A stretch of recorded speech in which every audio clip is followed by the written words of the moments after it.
Kaya Biz. Well, we now shift gears to actually focus deeply on the SOE dynamic, of course, and of course how all of this hopefully will translate into positive outcomes when it does come to local government, the impact on small and medium-sized enterprises, and more. For that, we join on the line by a Group Chief Advisor at Ndiso Consulting, Mielani Oleni. Mielani, such a pleasure to have you back with us on the show, and thank you for making time. Good evening, Gugu, and good evening to all the listeners. It's a pleasure to also be back here. Fantastic. Quite a lot that we were speaking about with the Deputy Finance Minister, and I guess such is the nature of the game, right? Because there's a plethora of issues to really unpack. I'm hoping that you can give us some context. Firstly, when it comes to the focus on SOEs, SANRAL, maybe let's touch on that one because it really does impact us here in the province of Gauteng at a local government level. Yeah, absolutely. I think, the previous question that you were asking the Deputy Minister around business confidence, certainly, I think, from a point of view, the likes of the e-toll was a hanging albatross over the necks of, everyone, whether it's business, government, or social movements, because, and then the citizens, because of the cost that was being incurred or that would have to be spent towards travel.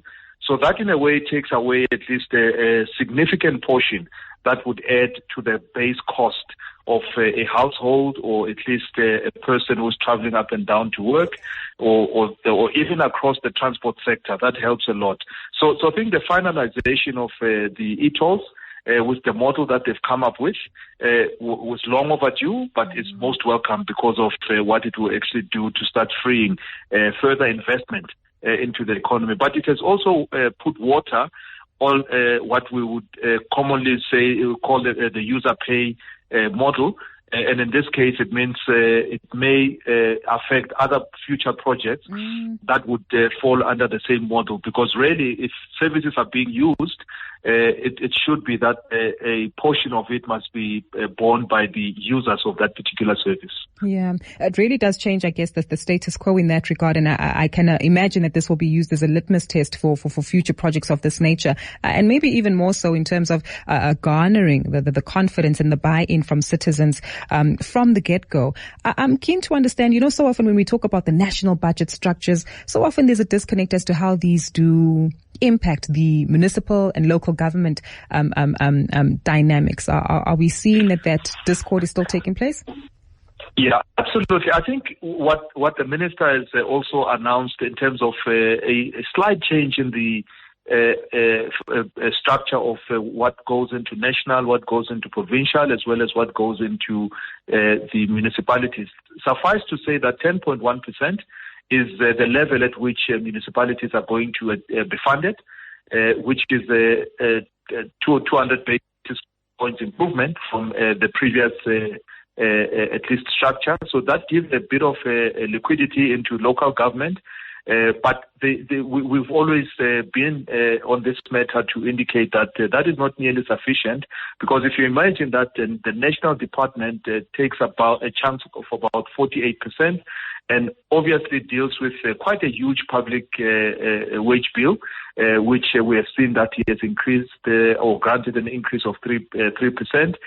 Provinces, I think we also have to ask, what is the contribution of provinces towards the economy vis-a-vis local government, vis-a-vis national government? And I think this is one of the questions that are not always clearly answered, because talk about the structure of the economy. Let's talk about the structure of government. Let's talk about the size of government.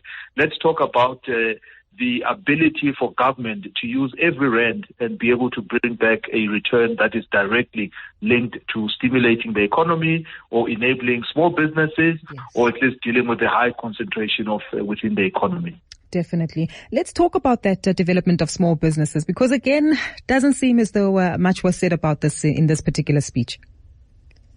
Indeed, I think one of the policies that we have seen coming out of the Gauteng province for the township economies, and I think we are beginning to be concerned that we hope it's not a buzzword, because we've heard about the township economies in a couple of obviously the sonars that have been presented before by whether President Zuma, President Ramaphosa, where we've talked about the township economy.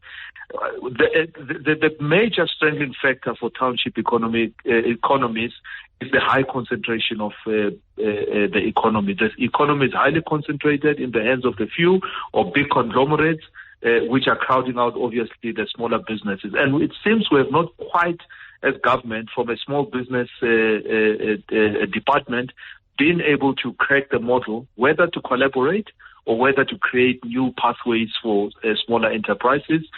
The second factor is that not enough money is being put behind the development of small businesses. And recently we also know that some of the DFIs in government had run out of funds and have had to be recapitalized.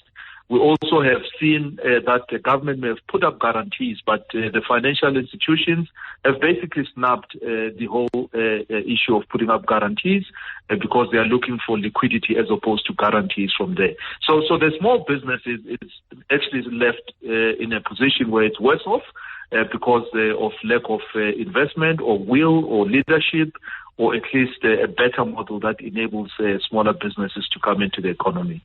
Perfect. To close off with very briefly, Mealani, I'm meant to wrap up, but I'm always intrigued to actually ask on behalf of South African citizens, what do I need to walk away with in terms of my understanding of this midterm budget speech, especially for entrepreneurs and ordinary South African citizens?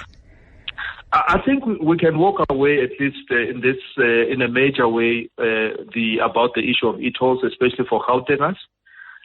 We can walk away at least with the fact that there is some work that is being done towards cleansing Eskom of the difficulties that they are in. Hopefully those come to fruition. We can also walk away with the fact that the state-owned companies are receiving an injection that is supposed to uplift them, and particularly the likes of Transnet, which are major contributors to the economy, Transnet Freight Rail, major contributors of movement of goods across to the ports, as well as the ports as well. So what we hope for, as well as investment in infrastructure, the one thing that I think we could have heard a little bit more about is around climate change. Yes. I don't think we are paying enough attention to climate change, save for the amount that is being granted to Transnet to repair some of the damage that was caused by the floods. But as for the rest of it, I think, it's a missed opportunity that we are not looking at climate change vis-a-vis as well the renewables going forward.